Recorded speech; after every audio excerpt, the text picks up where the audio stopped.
Poster stop perundungan, stop bullying masih terus bertebaran di sosial media dan sekolah. Tapi apakah ada dampak yang nyata? Mungkin kasus perundungan bukannya berkurang, tapi malah bertambah. Terkadang kampanye yang sering kita lakukan tidak membuahkan hasil. Apakah kalian tahu bahwa perundungan sangat berdampak pada korbannya? Maka dari itu, hentikan perundungan sekarang. Assalamualaikum warahmatullahi wabarakatuh. Hai guys, welcome to our podcast The Exchange. Nama kelompok Inside Me terinspirasi dari sebuah film. Aku Shakwil sebagai leader atau Joy. Aku Kanaya sebagai bendahara atau Angel. Aku Kanaka sebagai sekretaris atau Sadness, dan satu anggota lagi bernama Naila sebagai tim desain atau Discuss. Aku Danis sebagai tim kreatif atau MV. Aku Dimas sebagai dokumentasi atau insight. Nantikan podcast dari kami ya. Bye. Assalamualaikum warahmatullahi wabarakatuh. Hai guys. Welcome to our podcast The Exchange. First episode. Di episode kali ini kita akan bertukar pikiran bersama seorang MC yang pernah mengalami kasus perundungan di sekolahnya. Mari kita sambut Kak Denny Maulana. Halo semuanya, kenalin aku Denny sebagai MC untuk saat ini dan tinggal di Cimahi tepatnya. Ini. Hai Kak, gimana nih kabarnya? Alhamdulillah baik, alhamdulillah. Sama Naila, Syakila dan juga Des. Alhamdulillah kabar baik. Kalau kalian baik juga kan? Baik juga. Yes. Oke deh Kak, kalau begitu kita langsung aja ya mulai sesi tanya jawabnya sama Kakak. Boleh Dennis, let's go. Pertanyaan pertama. Kak, kira-kira kapan sih waktu itu pertama kali mengalami kasus perundungan?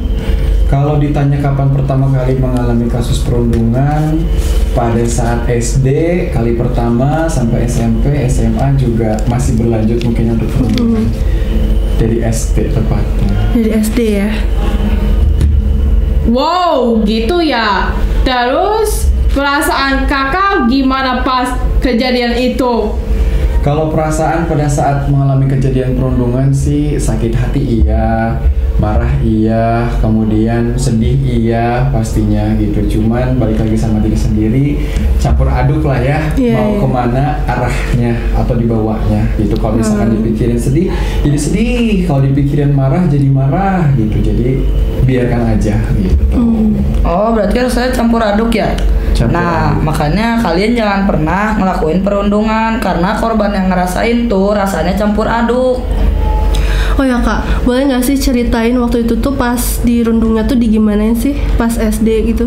Kalau dirundung pas SD dulu sempet di apa ya namanya, yang aku sampaikan adalah ketika SD aku pernah yang namanya nggak naik kelas. Naik kelas di sini bukan karena nilainya jeblok atau nilainya jelek, tidak memenuhi KKM gitu ya dulu bilangnya, tapi karena teman-teman di satu kelas yang nggak bikin aku seneng. Jadinya bilang ke mama, aku gak senang sama teman-teman di sini karena jahil lah, sering ngejek lah. Akhirnya minta ke guru kelas atau wali kelas buat nggak naik kelas. Akhirnya singkat cerita di kelas 2 SD aku turun lagi, harusnya naik ke kelas 3, turun lagi ke kelas 2 SD gitu. Jadi teman-temannya udah nggak gabung lagi sama yang dulu sering. Jadi beda ya?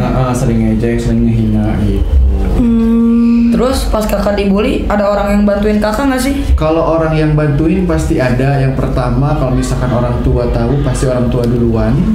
Nah karena yang orang duluan tahu adalah teman-teman sendiri. Jadi kayak misalkan kalian sahabatan 3-an, Syakila yang dirundung pasti kan sahabat terdekat yang ngebantuin. Nah dulu pas zaman SD juga sama, ada sahabat dekat 2 orang yang dimana setiap kali ada yang ngejelekin, entah itu manggil gara-gara manggil nama orang tua kalau zaman dulu gitu kan, nggak terima, nggak enak, akhirnya teman sendiri, teman terdekat yang ngebantuin, akhirnya ngebela, wah jangan kayak gitu, ini teman gua gitu. Jadi ada teman-teman terdekat yang ngebantuin gitu.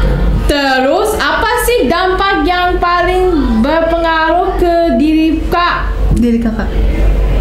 Dampak yang berpengaruh buat kakak, buat Denny ya. Kalau dampak yang berpengaruh buat aku sih lebih ke dijadikan motivasi aja. Kalau misalkan ternyata ada teman-teman yang ngerundung, kita jadikan itu sesuatu yang negatif buat jadi positif dan jadi bangkit gitu. Jadi kalau misalkan kita bilang itu sesuatu yang buruk, ya bakalan jadi yang buruk juga buat kitanya gitu. Tapi ya udah, kalau ada yang menghina, sebisa mungkin tidak dibalas gitu, karena kan kalau orang yang berlaku buruk ke kita mah suatu hal masih balik lagi ke mereka masing-masing ya gitu. Jadi buat teman-teman juga sama Naila, Shakila dan Dani, kalau misalkan ngeliat sesuatu yang aneh di teman-teman, jadikan motivasi, kalau bisa penyemangat buat diri sendiri, gimana caranya biar kita nggak digituin sama orang gitu, atau nggak dirundung atau dibully lah ya. Iya. Gitu. Ada lagi? Nah, terus menurutmu kakak, kenapa sih perundungan itu bisa terjadi? Coba dong kak, jelasin sedikit tentang pengalaman kakak. Pasti penonton juga penasaran sih. Kalau kenapa perundungan bisa terjadi pas sama kakak kejadian SD, mungkin karena ngelihat kayak kok ada yang aneh nih dari seorang Denny gitu ya. Istilahnya kalau misalkan teman-teman lihat ada orang atau cowok main kebanyakan sama perempuan, entah suka dibilang, ih dasar dia mah kayak banci gitu ya, dia mah kayak bencong gitu ya, misalkan kayak gitu. Ya mungkin itu yang ngebuat orang termotivasi kayak ngelihat sesuatu yang aneh dan bukan karena kebiasaan, maka dijadikan bahan olok-olokan atau perundungan tadi. Padahal kita belum tahu gitu kenapa dia bisa dekatnya sama perempuan, kenapa dia dekatnya mungkin sama para cewek-cewek gitu. Jadi ada alasan sendiri ya? Mungkin kayak gitu ya, kenapa orang bisa kayak tiba-tiba, ih dia jangan main sama dia mah main sama perempuan terus, kayak gitu, yang jadiin ngehina, akhirnya bullying, entah malah jadinya olok-olok atau jadi jahil gitu ya orangnya gitu. Oh, terus kira-kira siapa sih yang mau bantu kakak buat bangkit terus keluar dari masalah perundungan ini? Kalau yang ngebantu bangkit waktu zaman kecil sih pastinya orang tua ya. Kayak aku nggak mau naik kelas karena teman-temannya nakal atau bandel, akhirnya orang tua yang berperan gitu, ngusahain biar aku bisa turun kelas karena nggak nyaman sama teman-teman di kelasnya gitu. Nah kalau pada zaman SMP udah kurang dekat sama orang tua karena punya kehidupan sendiri, mungkin ya teman-temannya lebih banyak, akhirnya teman-teman sendiri dan diri pribadi gitu, kayak ngejadiin ngapain sih terus-terusan dipikirin, atau kalau dalam masalah ada orang yang hina udah mulai bisa berpikir tuh kayaknya kalau ada orang yang hina nggak mesti kita ladenin, toh nggak akan ada habisnya gitu, biarkan mereka capek sendiri. Kalau misalnya kita ladenin, mereka bakal terus-terusan malah jadi makin-makin gitu. Masuk ke SMA juga sama, perundungan masih ada, cuma udah mulai sedikit, tapi kitanya yang mulai membatasi dan ngegali atau cari lingkungan yang memang sefrekuensi, teman-teman yang memang support kita gitu. Percuma kalau temannya banyak tapi teman-temannya pada nggak supportnya atau ngasih jalan, malah jadi bikin kita yang capek gitu. Ada lagi? Oh gitu ya. Kira-kira ada pesan nggak kak buat para korban perundungan? Kalau pesan buat korban perundungan buat aku pribadi atau buat teman-teman yang suka ngerundung? Dari kakak juga bisa, dari kakak pribadi buat yang lain gitu. Kalau of course. Kalau dari aku pribadi sih, maksudnya buat sebagai korban mungkin ya, misalkan korban perundungan, jadikan segala sesuatu yang menimpa kita hal negatif dijadikan positif biar bisa bangkit, dan gimana caranya biar kita bisa berperan aktif terus berkarya gara-gara omongan orang lain. Istilahnya jadiin omongan itu adalah motivasi sebagai pembuktian gitu, karena selain orang terdekat, lingkungan sekolah, lingkungan teman-teman, sebetulnya dulu yang lebih bikin aku sakit hati lebih ke omongan keluarga atau saudara sendiri, kayak ini anak bisa nggak ya sukses, ini anak bisa nggak ya sampai nikah, ini anak bisa nggak ya bikin derajat orang tua jadi naik gitu. Nah singkat cerita, bisa ada di titik ini, bisa ngebantu orang tua karena dalam keluarga ada 3 anak, istilahnya pasti ada anak yang dibilang sukses, ada anak yang istilahnya dia kurang sukses, ada anak yang malah istilahnya kalau kasarnya nggak bisa berperan atau bikin orang tua seneng atau bangga mungkin ya, nggak ada dibanggain dari salah satu anak. Nah singkat cerita mungkin salah satunya adalah aku sendiri yang bisa dibanggain sama orang tua gitu. Kayak ada yang bilang ke mama, katanya kamu kuliah di Polban, itu mah kuliah biasa, nggak akan bikin orang-orang sukses kalau masuk situ gitu. Akhirnya alhamdulillahnya maksudnya masuk ke Polban, jalur undangan, kemudian punya pekerjaan, punya usaha sendiri, nikah, dan bisa angkat derajat orang tua. Mungkin jadi suatu kebanggaan buat diri aku pribadi ya, tanpa harus diakui sama orang banyak, cukup orang tua yang merasakan, orang tua yang tahu gitu. Kalau pesan buat para perundung, kalau misalkan memang itu bikin kalian seneng, silahkan untuk membuli atau merundung orang lain. Tapi satu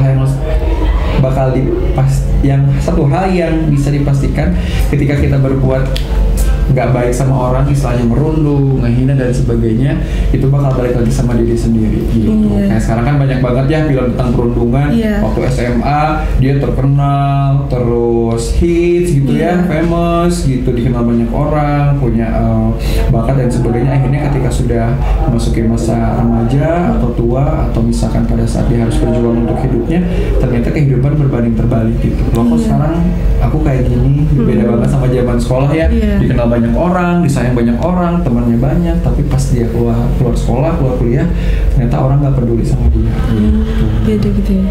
Ya, sesi tanya jawabnya udah habis nih Kak. Ngerasa sebentar banget. Oke Kak, karena sesi podcast The Exchange first episode-nya udah selesai, nanti kita bakal ada episode keduanya di second episode. Oke, terima kasih. Iya.